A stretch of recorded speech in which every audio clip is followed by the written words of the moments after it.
all seriousness, we start off with the most serious thing of all, the Daf Yomi sponsors. Today's Daf Yomi is sponsored by Mr. Brian Schiffman in honor of Shul President Jeff Wall, who has made a tremendous headway in a short span of time. Thank you very much for all the headway. Now we start with our Mishnah.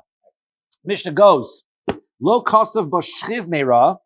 So they have a contract. The person is giving away his possessions and he hands it over to the person. The only thing is he doesn't write in his gift-giving contract that the gift was given when he was a shchiv meira. So, hu omer shchiv meira hayisi. Now, the guy's healthy. So he says, you know what? I was a shchiv meira when I gave the gift. And now I'm healthy. Therefore, I'm ready to take it back. V'hein omrim, and they say, bari hayisa, you were very healthy at the time. You were not a sick person at all. Therefore, when you gave us the gift, here's your contract. You agree that you gave us the gift. Therefore, we get to keep it. So, tzarech lahavi raya sheshchiv meira haya. Rabbi Meir. Rabbi Meir holds that the responsibility, and we'll see why when we get to the Gemara, the responsibility of proof falls on the person who is giving the gift. The giver has to prove that he was a shchiv meira at the time of the gift in order to be able to get it back. The Chacham say not so. The responsibility of proof is on the receivers, not on the giver. The receivers. Why? Because they're the ones trying to get possession of property that is otherwise naturally in the possession of the giver. Hence, the responsibility, the burden of proof is on them. That proves the giver was fine health. How do you prove that? He was at work that day, right? Somebody saw him going around shopping, right? You got to have some witnesses indicating that he is in fine health, right? Says the Gemara. Hahu masnas dehava matanta dehava kasav ba kadhava katir v'rami ba'arsei. There was once a gift-giving contract that was written in it that I'm giving this gift when I was ill and sick and lying in bed. The low cost of bay, but they didn't write the subsequent phrase, which is what you should put in the shtar of shchiv meira, which you should write. Umigu mar'ei ipter lebeis olamei. However, right, from his and from this illness, right, he died, right? So therefore, right,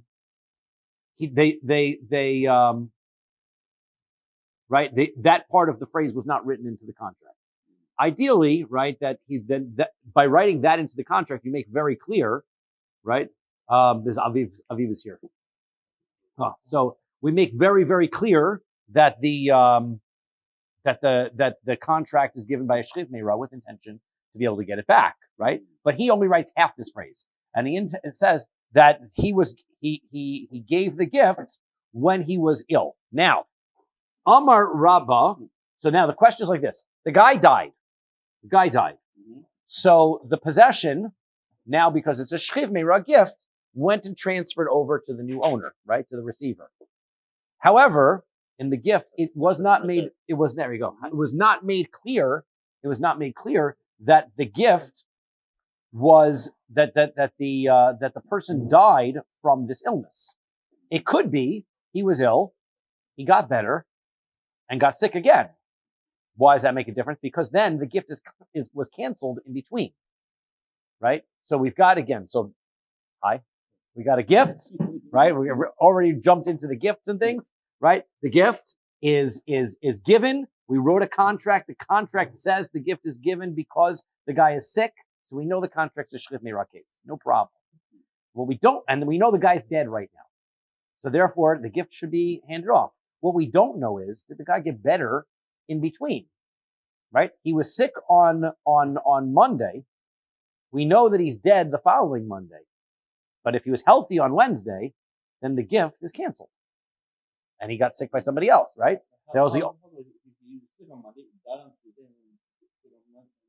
Then he got sick, but now once he's better, the gift is canceled, right? Like as long as you get up and get out of bed, right? It's like the old joke, right? That I knew somebody who used to smoke. What was it? How did the joke go?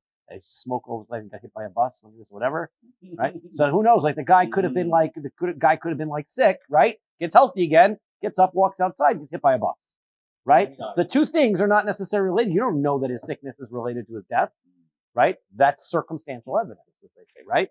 So now, Rabba says, Amar Rabba, Hare Mace, V'Hare Kivro, Mochiach. He says, look, the guy's dead, and here's his grave.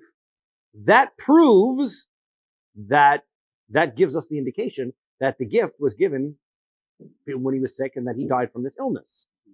So what's going on here is a concept called muchzak, that there's a chazaka based on what's going on at the present, whether we retroactively presume, how do we look at something that's going on, a present situation? If I take a look at a present situation and I see that a fellow was dead, right? A fellow has died.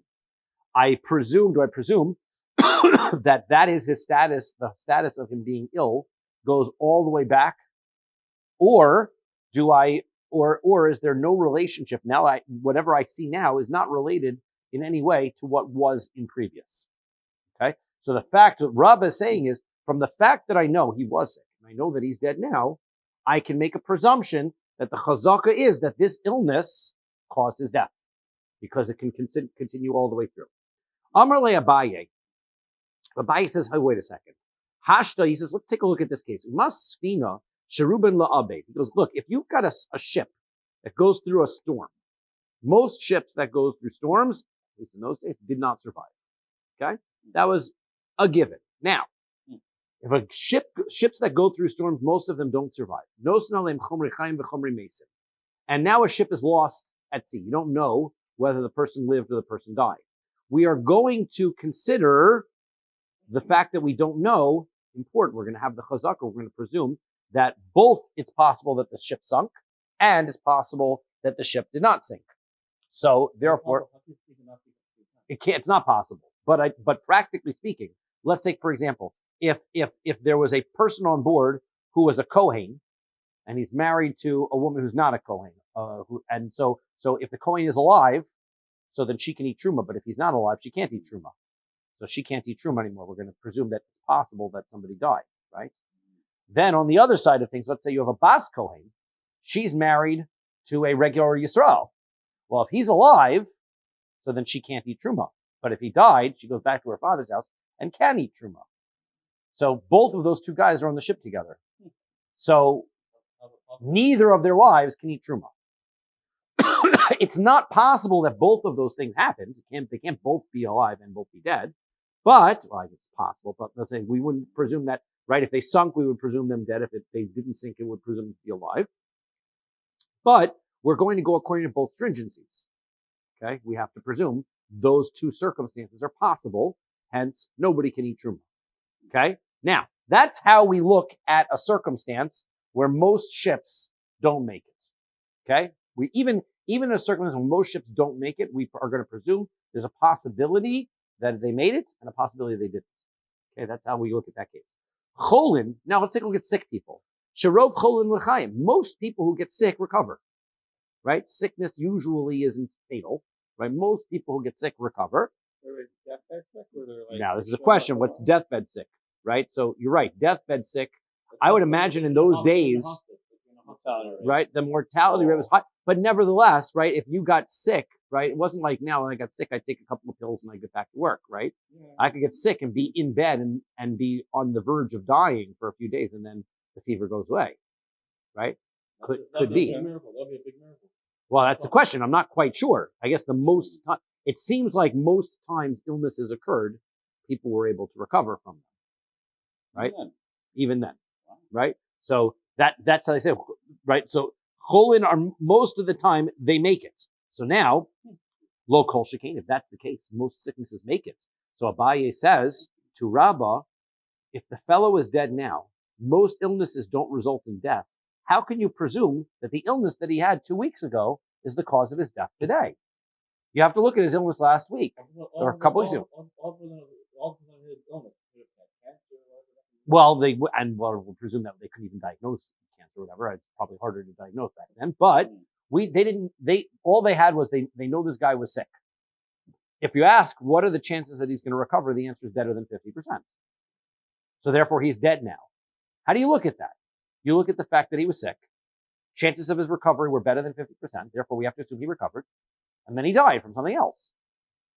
Doesn't that make sense? Like that's how you would view it? Don't you need like a time signature on everything?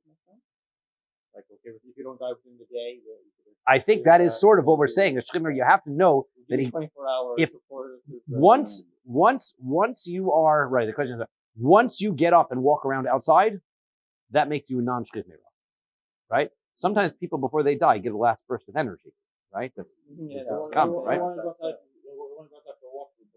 Which muddies the water. So that's right. So if they went for a walk for the last time, before they passed away, they're not, then the Shchiv Neirah gifts are canceled. Right? They got up and walked around, all the Shchiv Neirah gifts are canceled. Right? But even that burst of energy, because I've seen that myself. Correct. That's very common. Animated, Yes. It's very common, yes. Very common. Usually a last burst of energy. Yes. Like Hashem gives you an extra little extra.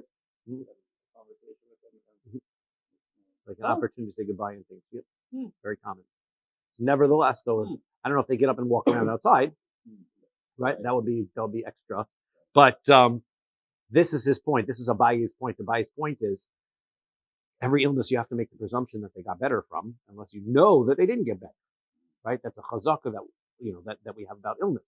Whereas Rabbi says, look, we know he was sick, we know he's dead. There's a connection, right? So therefore, we're going to presume that the death was caused by that illness. Okay, that's their argument. Amar Rav Huna Braid Rav Yeshua. So Rav Huna, the son of Rav Yeshua, says, "Kaman Ozla Hoshmaisa de Rabba." So who is this statement that Rabba is making? That we're basically continuing backwards his current status. We say they're dead. He's dead. Therefore, he must have died from illness. Therefore, we're going to presume that illness stretches back to the previous illness. Who does Rabba hold by? Who else holds of that similar presumption? That's Rabbi Nosson. This is Rabbi Nosson's earlier opinion to Tanya. We learned it in a brisa. And what? So we will see Rabbi Nosson commonly. We have a few major categories of rules. We have something called Shibuda de Rabbi Nosson. We have these types of concepts that belong to Rabbi Nosson's famous for holding of these shitas.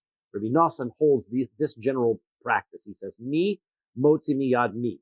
Okay, so he wants to know, in a circumstance, who is going to be able to take from who, right? Who wins in a case? Who motzi mi dehen below raya? Hein ein motzi miyado ela beraya. Divrei Rabbi Yaakov. So he says that, let's say, what the person who's giving says, it's our case in our Mishnah. The person who's giving says that he was a shchiv meirah, and then when he gets better, the matana is gone, is finished, and the people who were on the receiving end said, "No, you were healthy when you gave it to us." Okay, so that's our case, the case of our Mishnah. Who is the one who has to prove it to who? Okay, so he's able to take it from their hands below raya with no proof. Okay, the hein in mutzi miyado, they cannot take it from him without proof.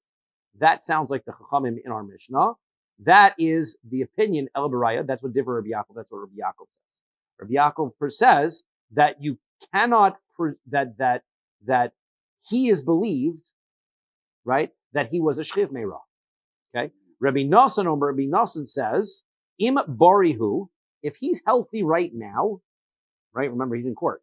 If he's healthy right now, Allah lahavi raya shahaya shchiv meirah. The burden of proof is on him to prove that he was a shchiv meirah. Why? Because this concept that Rabbi was saying, since he's healthy right now, we presume that's the status he's been all this time.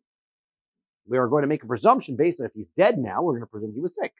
If he's healthy right now, we're going to presume he was healthy the whole time.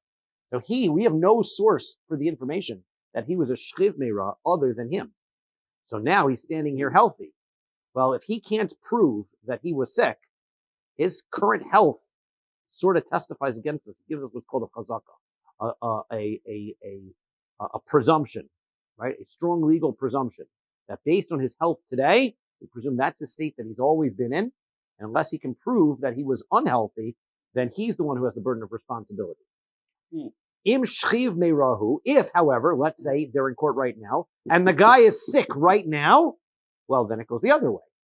his current state of being sick, alehen lahaviraya shabari haya, then the receivers, they're the ones who have to prove it, right? Because they're going against the status as it stands now, like the status quo, right? Whatever the current situation is, we presume that to have been the status until we can prove otherwise.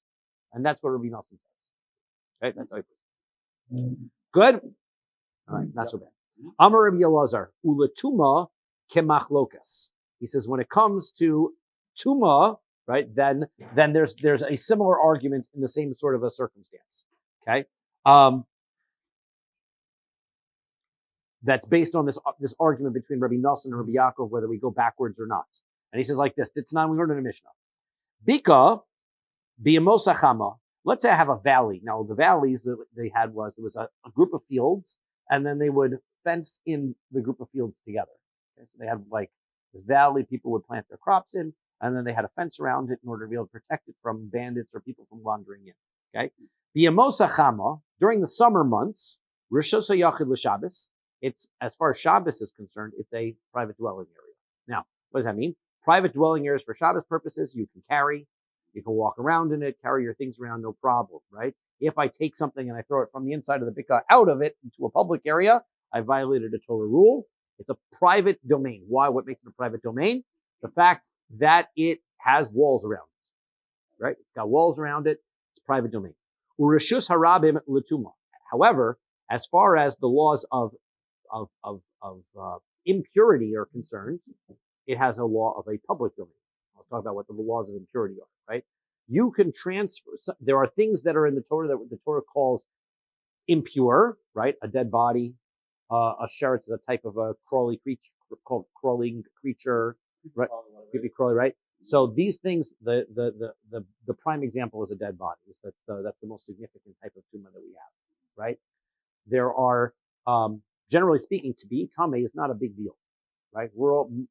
People nowadays are all tamei. It doesn't make a difference unless you're going to be performing certain actions, certain functions where you have to, or it tells us you cannot be tamei in order to do those things. Like walk into the Beis Hamikdash, like eat a korban, like eat truma. If you're going to do those things, then you can't be tamei. Okay? So to give a blessing, you can do that. You can do that while you're tamei, right? There's not really a prohibition in tumah except under those circumstances. Now, Kohen has to be more careful with tumah. Kohen cannot come in contact with any dead bodies. That's what prohibits him. Unless it's your mother or your father, right? Right for Shiva and those sorts of situations, unless those except for the 7 relatives. Other than that, the Kohen can't become tamei. The Kohen has to be much more careful about tumah. Now, let's say I'm in a situation where I don't know if there's tumah here or not. I'm in doubt if there's tumah or not. So do I keep away or do I not keep away? The answer is the Torah gives us some special guidance when it comes to tumah. The Torah calls the sota. There's a woman, if she is an adulteress or she's a suspected adulteress. We don't know if she committed adultery or not. All we know is the Torah tells us the case is that there was a woman and her husband suspects her of being a little bit too comfortable with another man. So he tells her, you're not allowed to be by yourself with this man. And then she does. The witnesses don't know whether she committed adultery or not. They only know, the witnesses can tell you that she was by herself in private with this person. So now the husband suspects her. That's going to ruin a marriage. So therefore, Hashem says that, Shalom Bayis is very, very critical, very important. So Hashem gave a procedure in the Torah that the Kohen would write a certain section of psukim down on a piece of parchment, put it and absorb it into water, and then the woman would drink it. And if she was guilty, she would blow up like a balloon and explode and die. And if she was innocent, she would be blessed with children and be fruitful and multiply. And so a husband would know whether her wife was innocent of guilt or was in fact guilty. So that's the process of sota. During the psukim of sota, it calls a woman who's a sota that she became impure. Now, she became impure. There's no dead bodies involved in impurity. But the Torah calls that act of adultery impurity. It's a bad act. It's an inappropriate act. The Torah uses the phrase for it, impurity. Now, from that, we derive that the rules of impurity certain rules of impurity from a sota case. And it goes like this. If a woman is in private, so then if I am in doubt whether she committed adultery or not, we presume she did, and we do the adultery, we do this whole sota service. If, however, the doubt was in public, there will be nothing to worry about. There's nothing. And so suffix, we say suffix tuma. If you have a suffix when it comes to tuma, if it's in private, so we go stringently. If it's in public, we go leniently. So therefore, it's critical to know whether it's public or private. Now, the thing is that what makes something public and private when it comes to laws of impurity are not the same rules of what makes something public and private when it comes to Shabbos.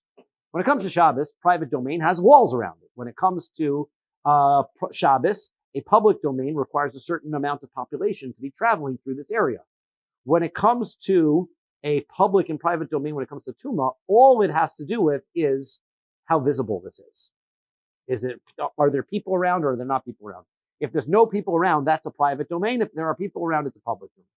So therefore, when it comes to this big area in the summertime, it's walled off. Therefore, as far as Shabbos is concerned, it's a private area, right?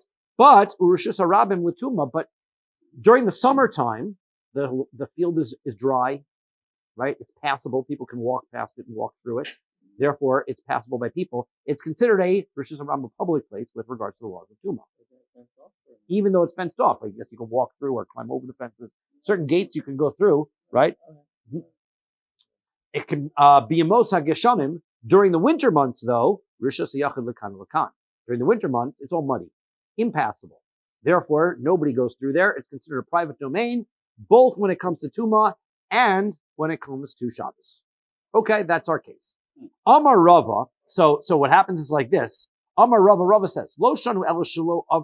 So I should insert here. Why is this relevant and important? Because when it comes to when you find Tuma in one of these fields, right? So if you find it, so you're going to presume whether the suffix, I don't know whether there's Tuma here or I don't. I'm going to go by, depending on the season, go by the winter month or by the summer months. Rava says, Lo shanu ella shelo avru alav yimosa geshamim. About avru alav yimosa geshamim, rishus yachid lekan lekan. Rava says, that may be the case, except once a winter has passed through, so then it starts to get the more stringent viewpoint as far as Tuma is concerned. It doesn't go back to the lenient way. Why? Because it starts to get confusing. I got to know it was first it was permitted, then it wasn't permitted, and now it's permitted again. It's not permitted. Once it becomes something that's prohibited, so then it remains prohibited. Again, why would land go switch it's muddy so people can't travel? That's correct. And the definition of a private place versus a public place in the laws of Tuma is completely based on how many people are around. So there'd be a tremendous amount of people when it's a dry season. People are driving their wagons. You still wouldn't have people walking through. That's correct. Usually cornfields, you don't have that many people walking through. That's true. Anyways.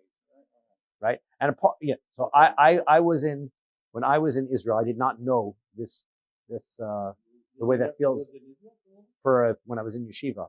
And there was a shortcut to get from our yeshiva to the bus stop through a field. And it was during the rainy season. And I ended up with like about 7 pounds of mud stuck to my shoe. Completely impassable.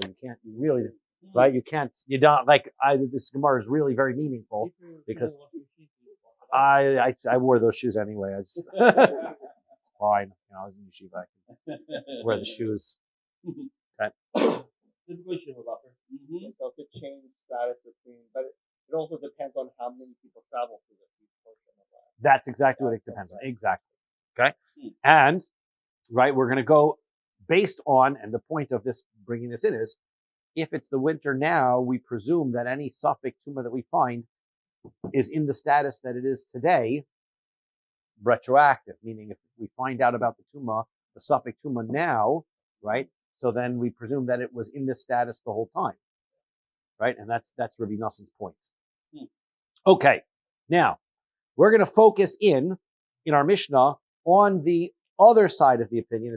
This was the point that Rabbi Nassan was trying to make, that we're going to presume we're at the last 2 lines up from the bottom on 153b, right? So 153b2 probably, right? Yeah. 2, you're on the right place. Yeah. And we're on Kuf Nun Gimel Amud Beis on the bottom. V'chachamim omrim. Okay. Now let's take a look at the other side of the machlokas. Okay.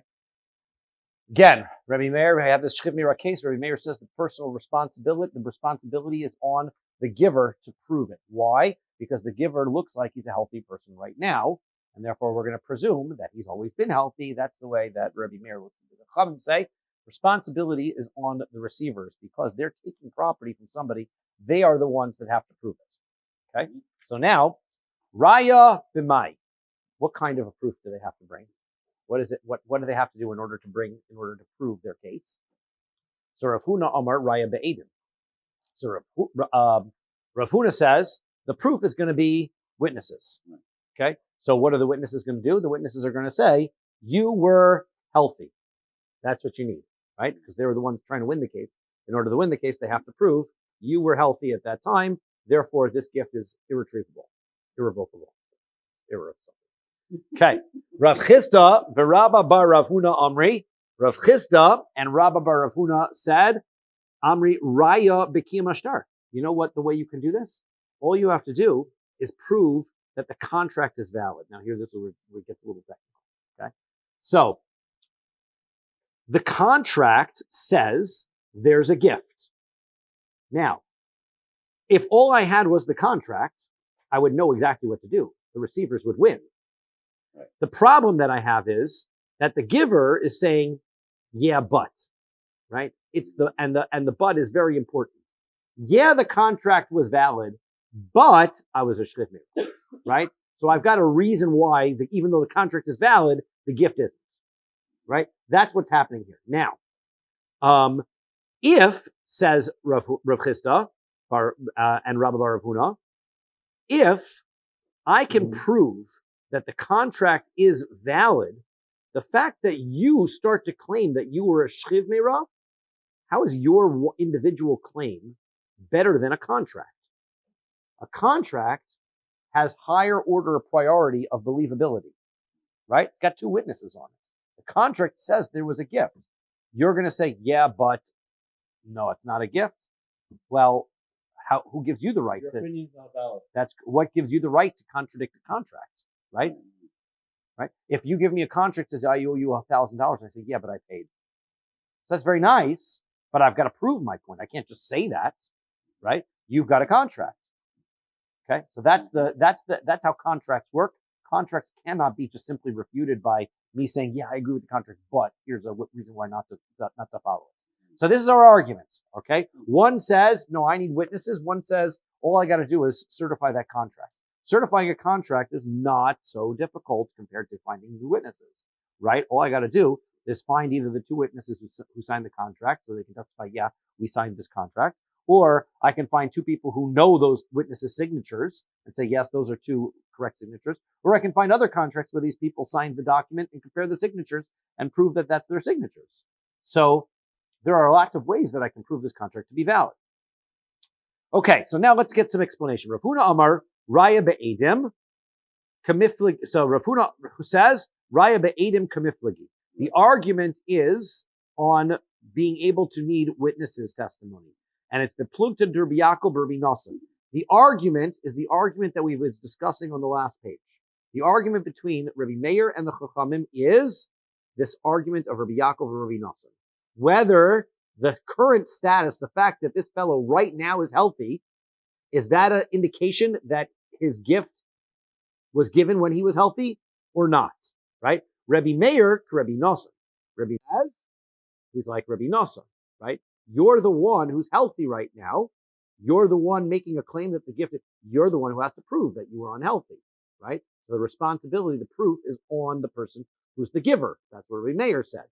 The Rabbanan, Rabbi Yaakov, the Rabbanan say, no, just because he's healthy right now doesn't mean that he was always healthy. So therefore, we can't prove his current status doesn't mean that he was always healthy all the way back. Therefore, we consider his current situation meaningless, and we are just looking at it as a simple case of person A is trying to get something out of person B, which means person A has to bring the proof. Okay? That's how simple that we've understand it according to Rav Huna.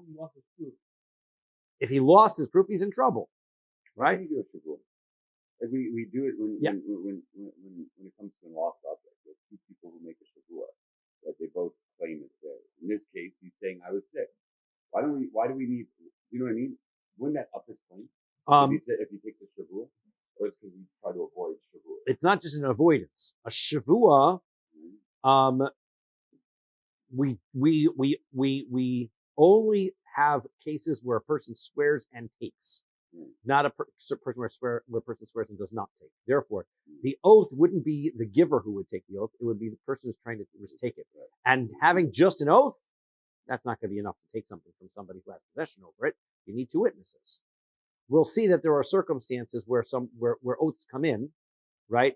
The rules of oaths and things. We're coming up to Shavuos. That one you don't have to worry. You don't have to wait so long. We'll be at that one in about 5 months, 6 months. So okay.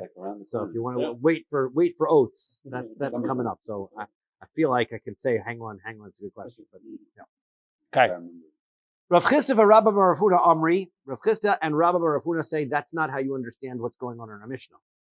They say like this: Raya b'kiyam ashtar k'miflagi. They're arguing about whether the establishing that the shtar is valid is enough of a proof.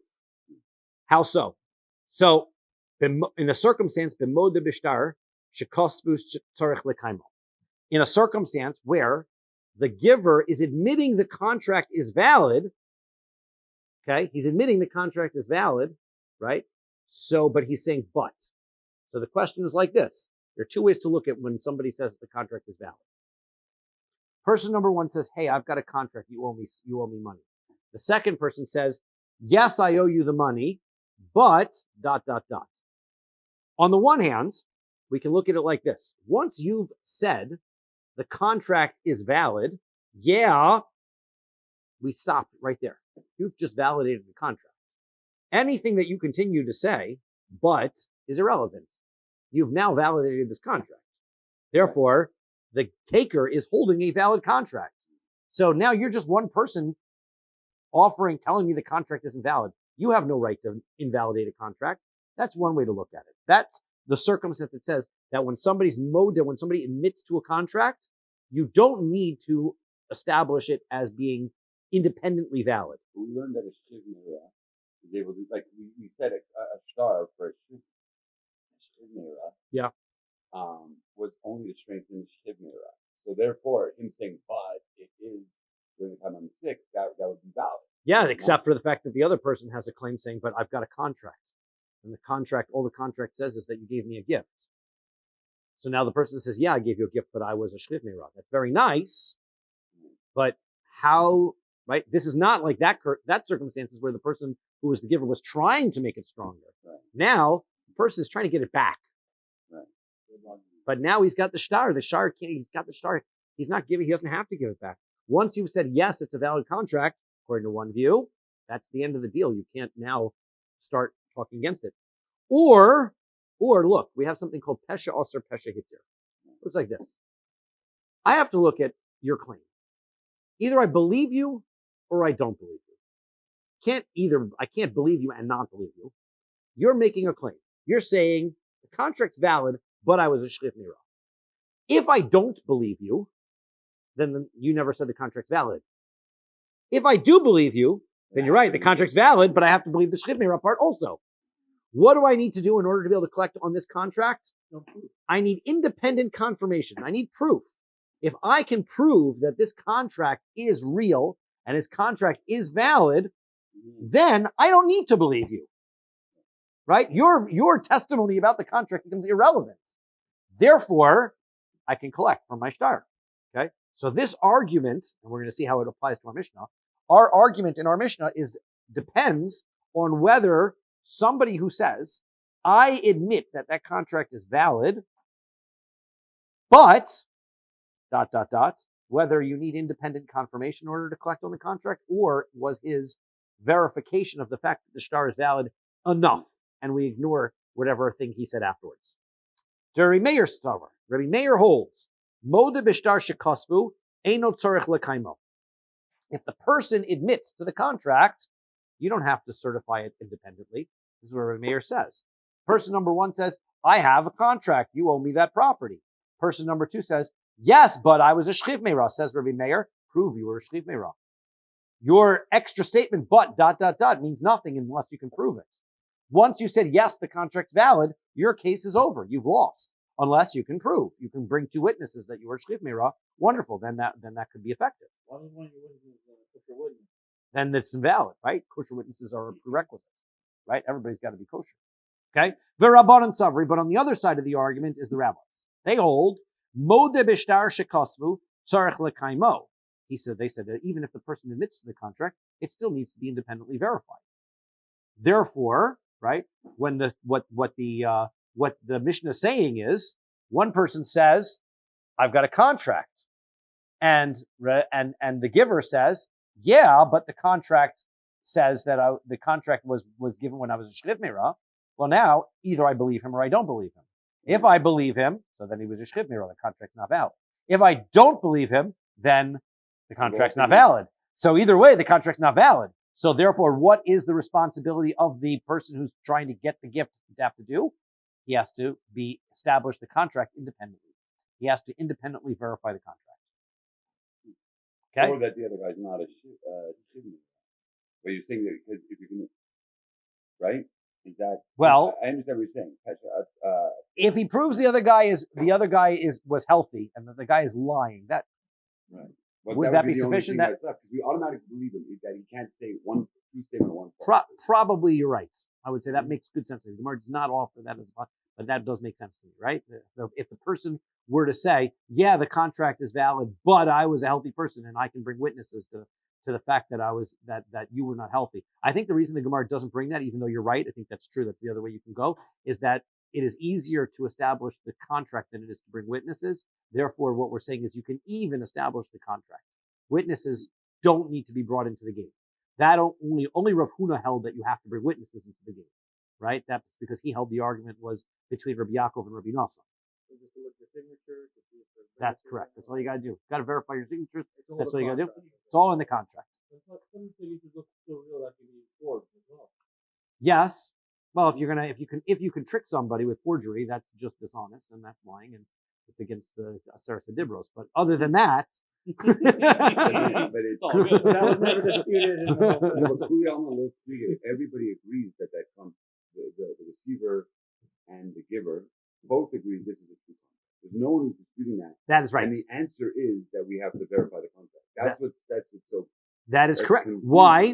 Because you have to look like this. Right. You have to not believe him because of the fact that he can't say a true fall by a false. With that pesha also pesha hitter, right? Right. You can't. Right. You've got to independent because if you're going to rely on him for his verification of the contract, then you have to rely on the second part of his statement, which says that he doesn't owe you the money either. Right. But then makes both of them a liar. Like, you know what I mean? No, it makes both of them telling the truth. Right. Right, but then we automatically have to believe that he was. Then he's not going to get the money, which is not where I want this case to end up. If I'm the one who's trying to get it. Right, but if they verify the contract true, yes, doesn't that automatically make that? Once I verify the contract's true, I don't need the other guy's testimony to tell me that the contract is valid. So the fact that he says the contract's valid, but I was a shchiv meirah, becomes irrelevant and inadmissible. I just ignore him. Or doesn't that? Why wouldn't that just follow that? Okay. Now we know that the first statement is true, therefore the second statement has to be true. So you have a good point. This is what Mefarshim start discussing, the power of how shtaros work, the way that contracts work. A contract that has two witnesses on it is presumed to be valid and collectible, despite the fact that you can come up with wacky cases to indicate that it's not. Everyone would be issued with their contract. That's exactly right. All I got to do that's exactly the point, right? If I never want to pay my contract, if I never want to pay my debts, whatever, I just say it was a shchiv meirah, right? I say I pay. Oh, you have a contract that I owe you $1,000. I paid you already.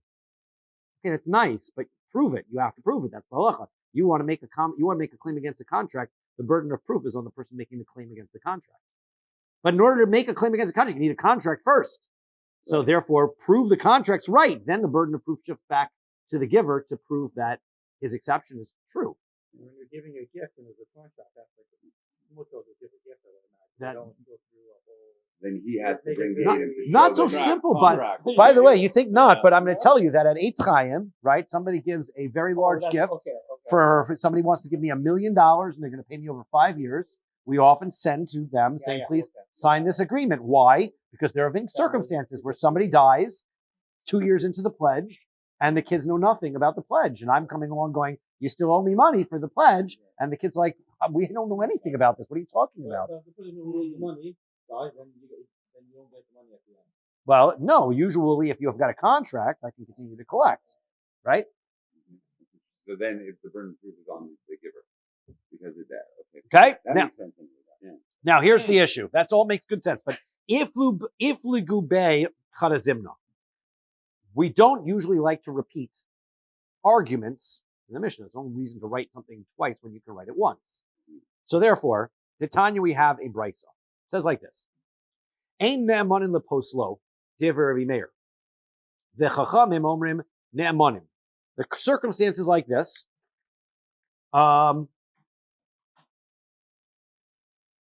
there were witnesses. Okay, there's a contract. And it says the person A owes person B, Reuven owes Shimon $1,000. The witnesses are there and they say yes. However, the contract, we were paid to sign that document. Or we were forced to sign that contract. It's not a valid contract. Yes, that's a contract. You're right. But we were forced to sign it. The loan never happened. Okay? So that's what's happening here. Rabbi Meir says, you can't believe those witnesses to knock it off. Once they said, that's my signature, then they admitted it. They admitted the contract is valid. Hence, everything afterwards, but we were forced is ignored. Right. The Chachamim say, similar to what we've been saying, Ne'emanim. No, they're believed. But they said you can't not believe them halfway. They said they signed the contract, but they also say they were forced into signing the contract. You have to believe them the whole way. Okay, so why do I have both this argument in the Mishnah that we're talking about and the one over there? The answer is Sricha. I need both circumstances because they teach me novel approaches. Di it marahi, if you told me the other case, Bahi Kami Rabbanan, Mishum Da'alimi Edem Umaroi Shtara. This, I would have said in the other circumstance, look, here's the difference. The difference is in our Mishnah, who's knocking off the contract? One of the people who are involved in the court case, right? I've got the person saying, yeah, I gave you the gift, but the contract was no good. Okay. He's one guy and he's involved in the court case. I can understand why we wouldn't believe him. In the second case, I've got two witnesses. They're showing up and saying, yes, we signed the contract about Reuven and Shimon, but we were forced. They are two witnesses. Then we believe the things that they're saying. They're not even in the court case. So therefore, that's why they might have greater believability than in the other case. But in this case, who delav kol kamine emalo? Maybe nobody would believe the one guy who says, "Oh, I was a shchit meira," whereas in the other case, people would believe two people, be it marbaha. And if you learn the other case, the hakam Rabbi Meir, that's where Rabbi Meir would say that the one person isn't believed to make that claim that he's a shchit meira. But in the case where there were two witnesses, he would agree to the Rabbanan. Therefore, we learn both cases to say it doesn't matter whether it's one person saying, I agree to the contract, or whether it's two witnesses saying it was our signature on the contract, but it doesn't matter. We look at it the same way, even though there is logic to distinguish between those two circumstances. Okay, so we write it in both ends. V'chein amar Rabba. Rabba said similarly, Raya be'edim. So Rabba says that the proof in the Mishnah is that you need to bring witnesses, not to establish the contract, like what Rav Chisda and Rabbi Huna have been saying, but rather we're going to establish it that you need to bring witnesses. Okay, that the person who's giving it, because the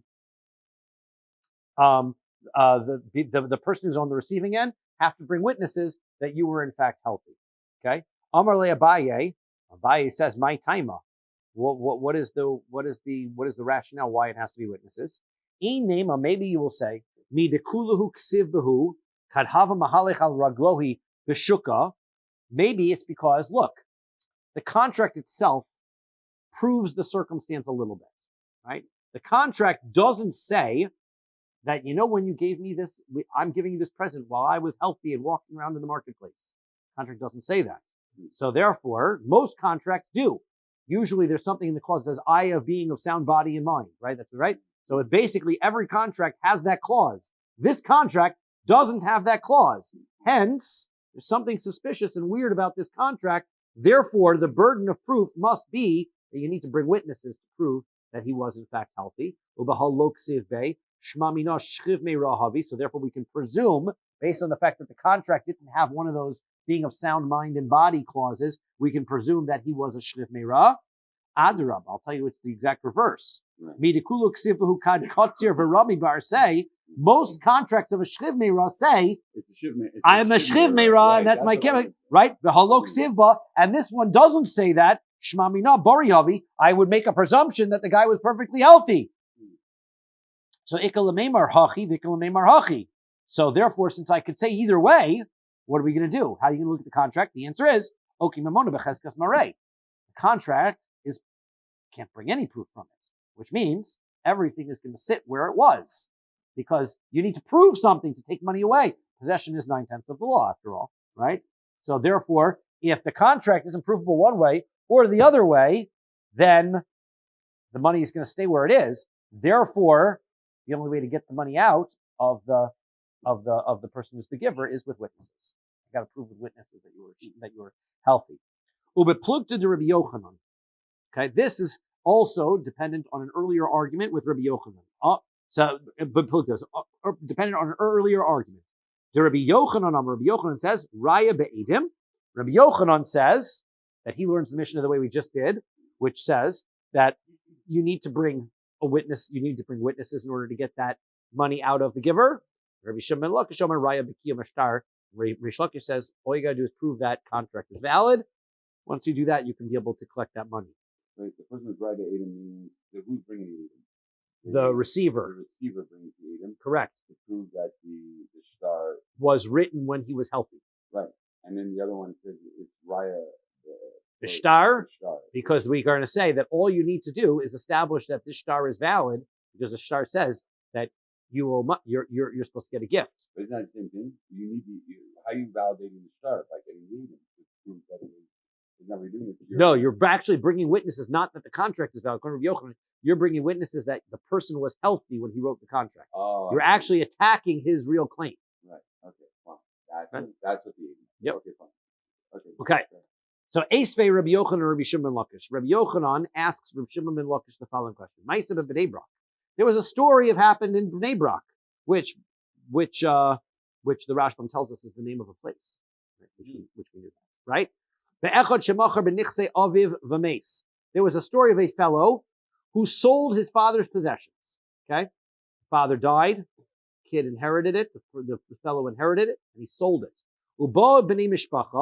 The person who sold its family members came, and they complained. Lomar, they said, the person who sold the property was a minor when he sold the property. Okay? So therefore, since he was a minor underage, the sale is invalid. He's not able to transfer ownership. 18 and over, right? That's exactly, actually 18 or 20. That's a good point, right? Either 18 or 20. I was going to leave that out for the sake of keeping things less complicated, but that's tomorrow's daf. So it talks about whether he has to be, we're going to talk tomorrow about whether he's 18 or 20, right? He has to be either 18 or 20. But he was underage, hence the sale is not valid. Uba'u v'shalus Rabbi Akiva. So they came to ask Rabbi Akiva. Well, what's Rabbi Akiva? Rabbi Akiva is the place in Bnei Brak. He's the head of Bnei Brak. We know that from the Haggadah, right? That we have that story of all the Meisim, of all the Talmidei Chacham that Hayu Besubim in Bnei Brak, and Rabbi Akiva was there. Rabbi Akiva is the man in charge in Bnei Brak. So Mahu Lebodko. So they said. So the question was, can we dig the guy up and find out if he was a adult or not? That's a boat. I don't know, like boat check. Yeah. Oh, you're checking the body. Yeah, let's check the body, right? If there are hairs on this body, then it's an adult. But it could be a skeleton for all you know. He just died. Oh, it's just yes. They're going to dig the alleged katan. If he was alive, then how would they cut? If he was alive, how would they check if he was a katan? Because now the family's coming to be like a year later or whatever, and we told it before. So this is we're presuming that the case is it's not that long ago, right? But it might be, because we're going to see what Rabbi Akiva answers anyway. It could be after a while, but Well, it says he died. he was a katan b'shas misa. When he died, he was a katan. Right. Therefore, he couldn't have sold it as an adult. Right. Therefore, okay. Now they tell Rabbi Akiva, "Can we dig the body up? We'll find out." Okay. Amar lehem, Rabbi Akiva says to them, "Iatem r'shaim l'navlo." You're not allowed to do that to a body, right?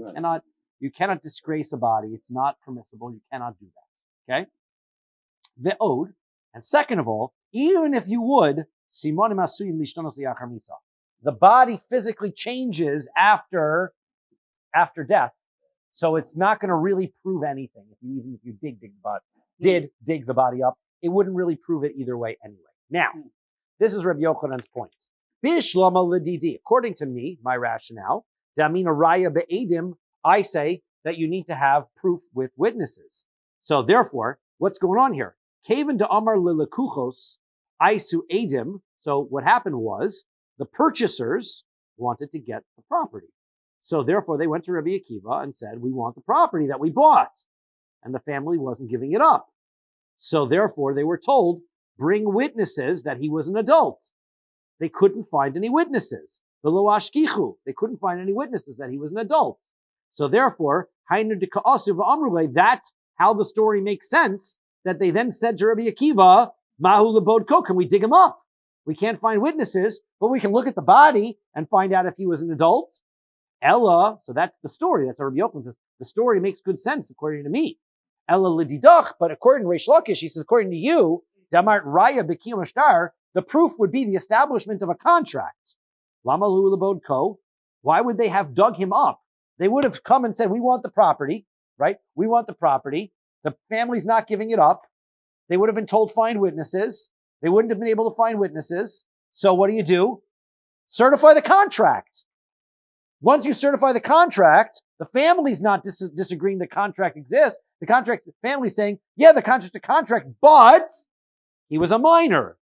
Once you certify the contract, the family's claim is out of it, and the shtar is collectible. Therefore, if the collecting based on certifying the shtar was an option, why did they bring up digging the body up? Find witnesses on the contract. That's so much easier than digging a body up, right? So that's what Reish Lakish, Rabbi Yochanan wants to know. If obviously digging the body up was the only option, searching for the contract wasn't. So the answer is, okay. So Reish Lakish's answer is, you're starting the story in the wrong place. What do you think? Who had the money? You're telling me that happened is the family had the possessions, and the people who were suing were the purchasers saying, "We bought it, give us the stuff, it's ours." That's not what happened. And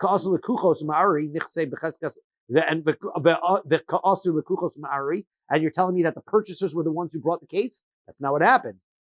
The situation was, the money was in the purchasers' hands. They are the ones who were muhtakim. The purchasers bought it, took possession, and they had it already. Now the family's coming and trying to get it back. There you came in, they said, "We want it back." So therefore the contract's not going to do anything for them. The contract works against them. So therefore they needed to bring witnesses. You're right, they needed to bring witnesses that he was a child. They couldn't find any. Therefore they're the ones who made the suggestion, "Let's dig him up." Hachinami mistabra. That makes sense. Because when Rabbi Akiva said, "You're not allowed to dig the body up," they said, "Okay, good point, you're right." They didn't want to dig their relative up, right? They didn't want to do that. Now says Reish Lakish, fine, according to me, that it was the family that was the one that were protesting, so that Mishum Hachi Ishtiku, that's why they were satisfied when Rabbi Akiva said, no, don't dig the body up. But if the ones who were doing the suing and demanding the proof is like you say, Rabbi Yochanan, it was the purchasers. So Amai Shatki. Why did they stop when Rabbi Akiva said, "No, that's not nice to do to the body"? They should have said back. The story should have been, they said back to Rabbi Akiva, "Ananzuzi Yavin on lay, Linval. He says, we're owed money. We don't care about the disrespect to the body. He's not our relative. We want the money. Okay? So, imishum ha lo irya. If that's your problem, says Rabbi Yochanan, that's not the problem. Hachi kamar lahu. This is what Rabbi Akiva said to them. Number one, you're not allowed to disgrace the body. Oh, they would have protested. You're right. They would have protested and said, we don't care about the body. We want to dig him up. But Rabbi Akiva didn't stop there. The ode, he said, and furthermore, kitem rezuze shakil info v'linvo. If you're going to tell me that you don't care and you want your money and you're going to dig the body up anyway, it's not going to do anything because whatever you're going to find is going to prove anything anyway. Stop here. Oh, yeah. Wow. Right? It's got fun.